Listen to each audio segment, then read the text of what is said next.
we talk about Hall of Famer, he's a Hall of Famer. But nobody has the remedy on how to beat Floyd Mayweather. Don't let them trick you into getting your ass whooped again. I'm still young, so and I'm always active with this sport. So what I have done and accomplished in boxing, I think it's one of a kind, because to get a different weight division is not that easy. Him and me, we taking care of our body, and we always work out almost every day and playing basketball like that. So right now, I still can fight. I feel like I'm still young. I mean, nothing changed. The energy in the room felt like a live wire the second Floyd Mayweather and Manny Pacquiao finally stepped in close for that ice-cold stare-down, and the sports world instantly erupted. This isn't just two fighters. These are two once-in-a-lifetime icons with resumes so ridiculous they sound fictional. The closer they got, the heavier the air became, like the whole arena forgot how to breathe. And Manny didn't come with smiles. He came with warning signs. He looked Floyd dead in the eyes and basically told him, in plain terms, "Don't you dare treat me like an afterthought." Pacquiao made it clear he's not visiting this rivalry. He's royalty in this sport, and he's showing up to take back what he believes is his rightful place at the top. What I have accomplished in life, but I'm just saying this to repeat you might forget that accomplishment. So to be the greatest boxer in the world is to know how to of course be compassionate and to show the people that you're really a fighter. That's what I can say a best fighter. Then Floyd hit everyone with a statement that stunned even his critics. He claimed this next battle with Pacquiao isn't about the money at all. Yes, Mr. Money, Mayweather looked into the camera and insisted the paycheck isn't the reason he's doing this. He framed his return like it's powered by something deeper. Obsession with the craft, love for the game, hunger for the pure, sweet science. He talked about the grind, those brutal sessions, the constant sharpening, the addiction to perfection, and said the bright lights still give him something cash can't purchase. In Floyd's mind, this is personal pride and internal fire. He wants to show the world that his brilliance didn't expire, that his timing is still lethal, and that the Mayweather engine still runs like it did when he was making champions look ordinary. About the money, I'm enjoying myself. I'm able to stay in shape, and whereas with a professional fight, like when you're training for all the top guys, you have to work extremely hard, and you have to work out extremely a lot. Meaning, you have to do between 5 and 8 mile runs. You have to work out in the swimming pool. You have to chop wood. You have to do a lot of sparring. You have to do. I mean, it takes a lot of bag work. Hand specialists, masseuse. It takes a lot for a fight that's at a crazy high magnitude, with a super fight. But when it's an exhibition, you can come in the gym, you can work out, you can hit the bag, you can spar a little bit, you can do little light runs, you can have fun, you can travel the world and still do your workouts. Pacquiao, meanwhile, is walking into this rematch with a colder, smarter version of himself. And he's openly saying the Manny of today is more dangerous than the one from 2015. He's not treating the past like a scar. He's treating it like a blueprint. Manny admitted he spent years studying their first fight, rewinding every moment, circling every mistake, and measuring every missed chance like a scientist.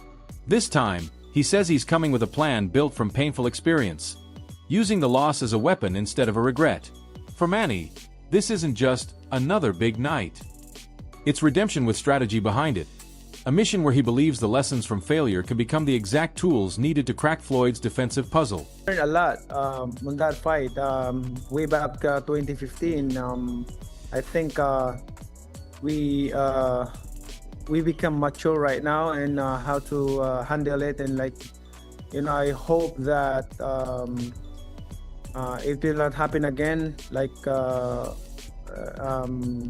The way it is last 2015, it's the experience is not really 100%, but I'm hoping for this time around, no more excuses, especially to my condition and also for everything. Like I'm so excited and ready to the fight.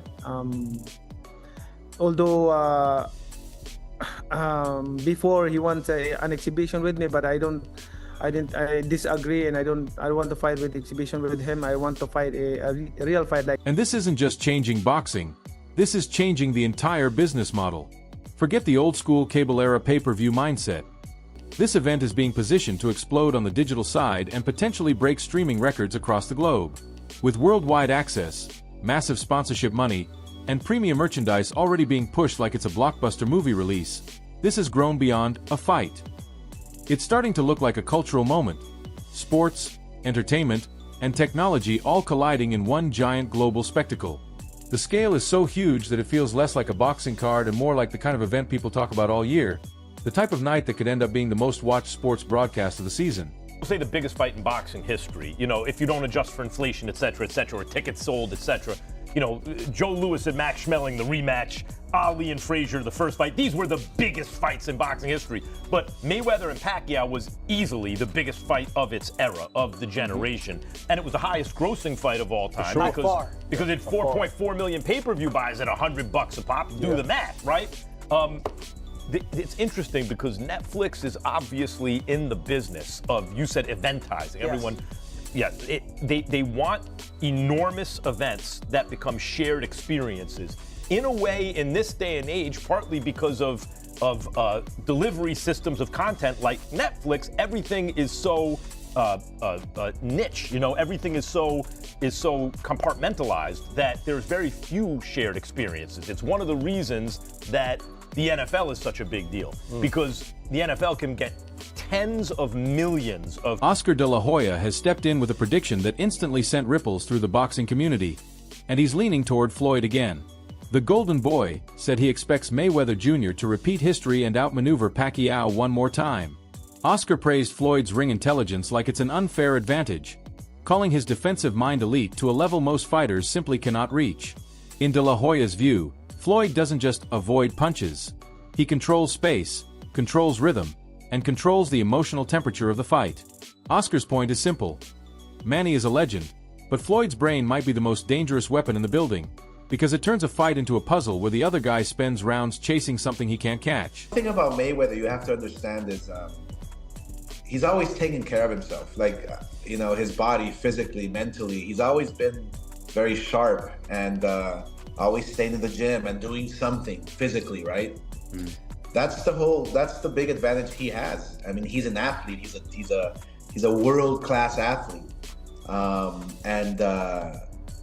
You know, watching Pacquiao's last fight, yeah, you kind of feel bad. You kind of feel bad for him, and you know, even though he did win and he did, I guess, pull off a surprise in his last fight with a draw against the world champion, but still, you tend to kind of like feel bad because it's not the same Pacquiao. You know, it's definitely not the same Pacquiao I faced. That's for sure. The one that you know, put me on my stool. De La Hoya didn't stop there. He explained why facing Mayweather is uniquely frustrating, almost maddening. He described Floyd like a phantom, present, visible, right in front of you, and still somehow impossible to touch clean. Over an entire career, Mayweather mastered the art of making world-class champions miss by inches while calmly dictating the tempo like he's conducting an orchestra. Oscar believes that kind of mental warfare is what breaks opponents first, before the body even breaks. When your best shots hit air and your confidence starts leaking, you begin pressing, reaching, forcing, and that's when Floyd punishes you. De La Hoya's warning is that once a fighter feels like they're swinging at shadows, the fight can feel lost long before the final bell. They make it a real fight with the real rules, then yeah, it's an okay night for boxing. Who would you back? Who do you think would win it? If it's a real fight, because that's what Pacquiao wants, it seems. Yeah, I think Mayweather will. I think Mayweather will take it. Yeah. Pacquiao is firing back with his own message, and it's loud. No distractions, no excuses, no divided focus. Manny says the first time around his mind was stretched in too many directions, pulled by noise and obligations. But for this run, He claims he's locked into total tunnel vision. He's cleared the schedule, shut down the chaos, and built his days around one thing: training with purpose. This version of Manny is presenting himself like a focused predator, stripped down to pure intent. He's telling the world that people are about to see what happens when Pacquiao is fully committed, mentally clean, and hunting one target with everything he has. To know, do you plan to return to politics, or is boxing now your focus for the next few years? First of all, I would like to congratulate to all the fighters, the Filipino who won the fight tonight. I'm proud of them, being a Filipino. And also, this is all I can say, that Pacman is back and the journey will continue. And about politics, forget about politics. I'm a private citizen right now. I want to live simple life, be giving inspiration and to help. I'm still helping other people, and you know, that's my heart, to leave a legacy, because I always say this to everyone, the Filipino, especially the Filipino people. I want to create a legacy that I can leave behind when we're gone, because we're not forever in this world. We're just passing by. Sean Porter has been especially fascinated by one part of this entire story: the longevity. He pointed to the way Floyd and Manny have stayed sharp at an age where most fighters are long gone, and he credits it to discipline that almost doesn't feel human. Porter said a lot of fighters get caught by the fast life, but these two have lived like specialists for decades. Clean habits, consistent work, relentless maintenance. That's why they can still move, still explode, still look dangerous, while many legends their age can't even spar safely. In Porter's eyes, Mayweather and Pacquiao are physical anomalies. Two athletes who've delayed the usual decline because their lifestyles never stopped being professional. When you're Floyd Mayweather, that's got to be a hard thing to do, and especially when you're 49 years old. So there's some really good pros about it. You know, he's done some exhibitions. He's shown that he still has the abilities that he's had. They're clearly not what they used to be, but they're still there. You know, and then beyond that, the fact that he lives a good, clean life. You know, he has his fun, and what I like about him, and I'm a lot the same. We have fun without, I call it clean fun, right? Yeah. So we're out there, but we're not using the alcohol. We're not using, you know, the substances and all those other kinds of things. Yeah, we may stay up late once or twice a month, 2 or 3 o'clock in the morning, but what's the worst that can happen? And for someone like him, who he got everywhere he got because of this right here, that's never going to change for him, right? So he's just going to lock back in, and he'll literally be the Floyd of. Porter also highlighted the risk in a way that makes Floyd's decision feel even crazier. It's extremely rare for a fighter with a perfect 50-0 legacy to put that spotless history on the table this late in life, especially against the one rival the world will always remember. Most retired stars protect themselves with harmless exhibitions and low-risk entertainment fights. But this is being framed as something real, something serious, something that could actually dent the myth. Porter believes that willingness to risk everything is exactly why fans are frozen with excitement, because the stakes feel legitimate. And even with that danger, Porter still leans toward Mayweather's discipline and ring IQ as the shield that could keep the O intact when the pressure hits. It's like such a massive risk, though, Sean, even for Floyd, to put that 50-0 record, that unblemished record, on the line. From that standpoint, are you surprised that they didn't do this as an exhibition, that it is a real deal sanctioned fight? I'm not really surprised. I think that, again, when you get in the ring with Floyd, when you do a promotion against Floyd, when you have to deal with the business with Floyd, you grow, you learn. Manny has grown and learned the same way that we were notorious for saying Canelo became a different fighter after fighting Floyd. It's how it's supposed to go, you know? So I'm willing to bet that this sanctioned fight is Manny's team pushing against this and saying we need an actual fight against Floyd. If it's not an actual fight, it's nothing. And I think Floyd, you know, he just really believes in himself and knows that that O ain't going nowhere.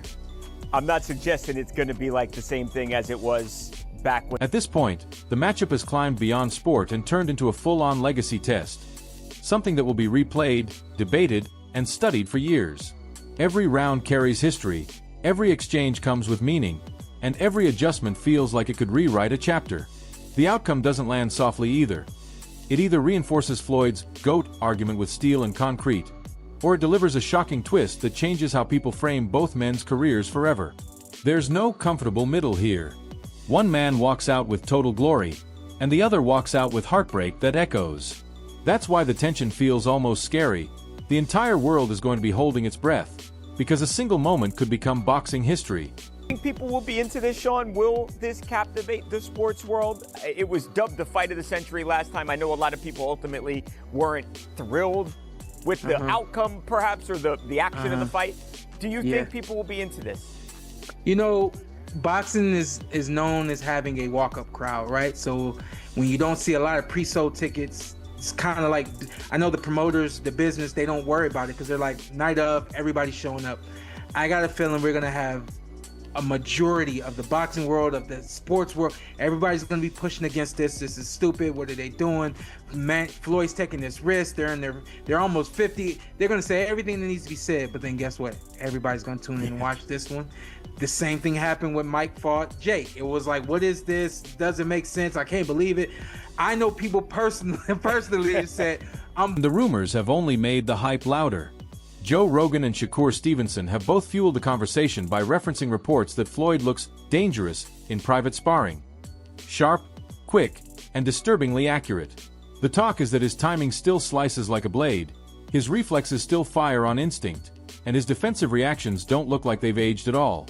People close to the gym claim Floyd is still reading movement before it happens, controlling pace like a veteran chess player who already knows your next 3 moves.